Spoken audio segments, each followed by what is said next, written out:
Can Sheffield Wednesday get their first win at the Hawthorns since Friday the 13th, when Dion Burton scored all the way back in 2007, and the ball is driven up the pitch by Josh Griffiths, rising into the air. Dominic Iorfa wins the header away from the edge of the box, beating Josh Madger to it, but West Brom are looking to start quickly. The general theme of their recent performances is they're not bad in possession, but they don't really create chances. As a slaloming West Brom midfielder Price gets the ball, now just outside the penalty area. Mikey Johnson being a nuisance on the near side, double teamed. Harry Amass brings the ball away and cuts it infield towards Jan Valery, who goes past the challenge of Alex Mowat in the middle of the park towards halfway. Then he's challenged the Tunisia international. Mowat gets it back, West Brom have it, and things settle down in midfield. Yeah, I also think when you play against a back five, it's so important you're running behind. You've seen Mikey Johnson there, first thought running behind. Something that obviously we've been talking about Wednesday don't do enough, in my opinion. Well, a slaloming Illing Jr. cuts in from the near side and loses out on the edge of the box. It was Bannon who made the challenge telling there. We'll keep you up to date on all of the early kickoffs around the Football League today. And here is Mikey Johnson, little step over.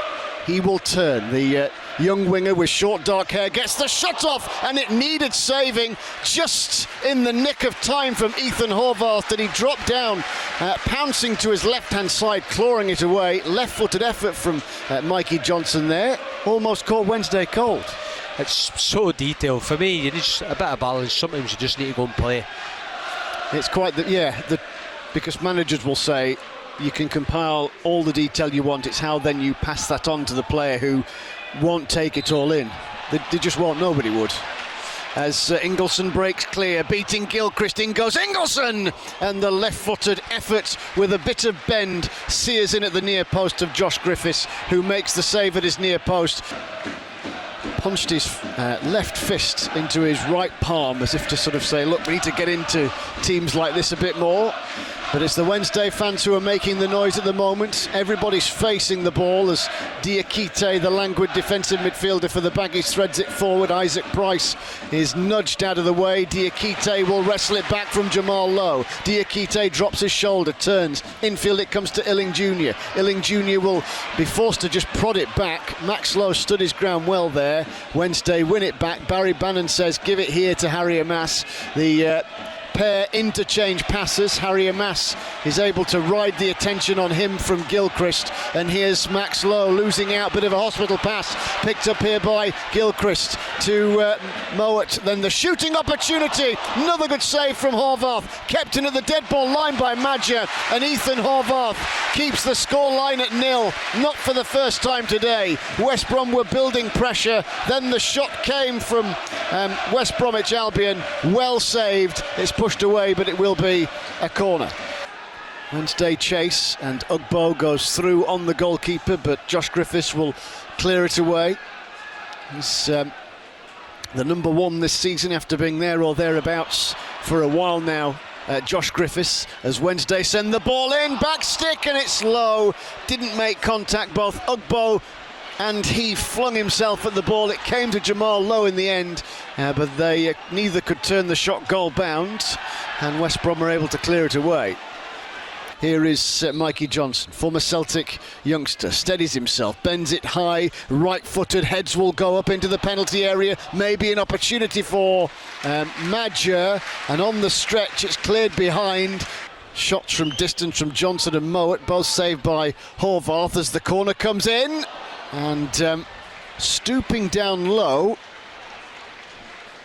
the ball has gone behind. Svante Ingelsson got up, he's suggesting it didn't touch him and it came off a West Brom player. The West Brom player, I believe, would have been Nat Phillips. He's saying no, it's definitely a corner, and the referee agrees with him, so Mikey Johnson's gone out to take it. In it comes again, a little higher this time, right-footed, and the downward header at the far post came from Madger, and it's squirreled behind off Jamal Lowe, who was touched tight on the centre forward, and a third successive corner to the Baggies. I think he's had a good start, Mikey Johnson. He started the first half really well, and he's obviously started the second half really well again. I'm surprised West Brom have not used him more, because he's been a threat every time he's on the ball. So corner then to the Baggies. Johnson with it, flicked in at the near post. Rising high Phillips, bit of head tennis, and it's scrambled behind for a goal kick to Sheffield Wednesday. And Wednesday get a throw in here, which Ingelsson is earmarked to take. But just a bit more life from the Owls in the last 5 minutes or so, Ross Wallace. Yeah, obviously I think we were quite critical of the top end of the pitch, no working hard enough, but this second half I think Ugbo, Lowe and Ingelsson, they're running hard. They're exerting themselves, trying to put a bit of pressure on the West Brom backline. Well, the round of applause you can hear are for Mark Townsend. Mark Townsend, a big Baggies fan. He was 57 years old, tragically suffered a heart attack at the game last September. And this applause then, we will also see the presentation of a cheque to Paul Gregory, the Sheffield Wednesday supporter who has a football-wide campaign to get a defibrillator installed at all four corners of every ground across the EFL. Not really tested today, but it may well be one of those games that builds to a crescendo where one chance wins it. Can Wednesday land that chance? There's a quarter of the game to go. Here's Styles. Now it comes. Maybe this is a moment. Ingelsson through to Ugbo, who shoots! And Ugbo, just to the left of the centre spot, took aim right-footed. And the save low down is made by Josh Griffiths. He scored his last league goal at Hillsborough against the Baggies. If he'd have scored then, the away end would have gone absolutely loopy. As it was saved by the Baggies goalkeeper, Josh Griffiths, who makes his first save of the day. Mickey Johnson. Well, he's been the game's outstanding attacking talent, hasn't he? Or the most eye-catching. And I suppose we have to say, not a great game for attacking play. But that might mean the drama is to follow as the game reaches full time. In it comes from Mikey Johnson, cleared away by Palmer. Palmer's header drops in the centre circle. Wingers who start their career at Celtic sometimes have a chance south of the border. Ross Wallace, our expert summariser, with us here at the Hawthorns this afternoon. Football Heaven on BBC Radio Sheffield. Grant, lovely little pirouette, 20 yards out, closed down by Iorfa, who scissor kicked the clearance away. Wide it comes to Johnson again. He takes on Fuser, drives him past Ingelsson, will turn and chop and turn again, and then shoot. And it went through the crowd from the edge of the penalty area, and it needed saving, and it was saved well by Ethan Horvath, who dropped down to his left-hand side and makes the stop. Double substitution pending for the Owls. Bailey Cadamarteri is certainly one of them. So long throw in then, Ingelsson off the advertising hoardings. In it goes, Iorfa, out it comes to Palmer, who's quick as a flash shot from 15 yards, sails over the crossbar. You think if that falls on his right foot, I think, so playing me Liam Palmer before, he's got great technique as well, Liam Palmer. It just falls onto his left foot. You think if that falls on his right, that's in, yeah. And Arsenal and Birmingham City man was the outlet down the right-hand side. Now Diakite in the middle of the park for the Baggies. He leaves it for Mowat, and Mowat will distribute it wide, and Bielik is forward. Got a runner out on the overlap, but that's only the decoy. Into Bielik, back to Bielik again. Shooting chance, and Horvath scrambling. Horvath across the middle of the goal, caught the ball.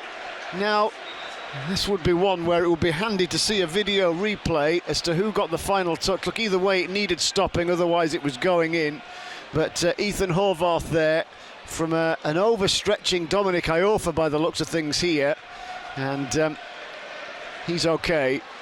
One of the West Brom players, but it's cleared away by Josh Madger. Then Jan Valery turns, it's kicked into the path of Alex Mowat, and the charge is on, and Bailey Cadamarteri is after it before he's just body checked out of the way by Nat Phillips. And then the goalkeeper Josh Griffiths smacks it up the field of play. We've had time according to the scoreboard on the far side, so now it's at the discretion of the referee, who puts the whistle to the mouth and calls full time. Sheffield Wednesday with a whole heap of off-field problems and a whacking points deduction make their point here at the Hawthorns today. They've gone toe-to-toe with West Bromwich Albion. Might have won it had Ike Ugbo's shot beaten the save of Josh Griffiths.